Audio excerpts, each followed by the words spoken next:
நாகை அருகே இந்து சமய அறநிலையத்துறைக்கு சொந்தமான இடத்தின் வழியாக வடிகால் வசதி செய்து தராததால் 100 ஏக்கர் சம்பா பயிர்கள் அழுகி சேதமடைந்ததாக விவசாயிகள் வேதனையோடு தெரிவித்துள்ளனர்.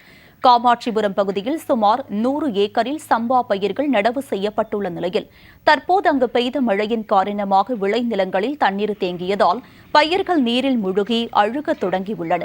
இந்த பகுதியில் இந்து சமய அறநிலையத்துறைக்கு சொந்தமான இடம் இருப்பதால் அதன் வழியாக வடிகால் வசதி ஏற்படுத்தி கொடுக்க பல ஆண்டுகளாக மனு அளித்தும் அதிகாரிகள் எந்த நடவடிக்கையும் எடுக்கவில்லை என அப்பகுதி விவசாயிகள் குற்றம் சாட்டுகின்றனர். எனவே வயல்களில் தேங்கியுள்ள மழைநீர் வடிய வடிகால் வசதி ஏற்படுத்தி கொடுக்க வேண்டும் என விவசாயிகள் கோரிக்கை வைத்துள்ளனர். இது கிட்டத்தட்ட 15 நாளைக்கு முன்னாடி விதைச்ச பயிர் முற்றிலுமாக அழுகி போய் கிடக்கு. ஸோ இது குறித்து நாங்கள் அரசிட்ட பல்வேறு முறை கோரிக்கை வச்சோம். வடிகால் வேணும்னு மாவட்ட அலுவலகத்திலையும் சரி, மாநில அளவில் இயக்குநர் அலுவலகத்தையும் பல்வேறு முறை கோரிக்கை வச்சுருக்கோம். ஆனால் இது வரைக்கும் நடவடிக்கை கிடையாது. நாங்கள் ஏற்கனவே நிறைய முறை கோரிக்கை வச்சு நடவடிக்கை எடுக்கலை.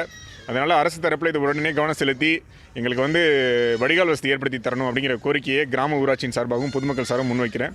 இது எட்டாத பட்சத்தில் கண்டிப்பாக ஒரு மக்கள் போராட்டத்தை இந்த பகுதியில் முன்னெடுப்போம் அப்படிங்கிறதையும் இதன் மூலமாக நான் உறுதியளிச்சுக்கிறேன்.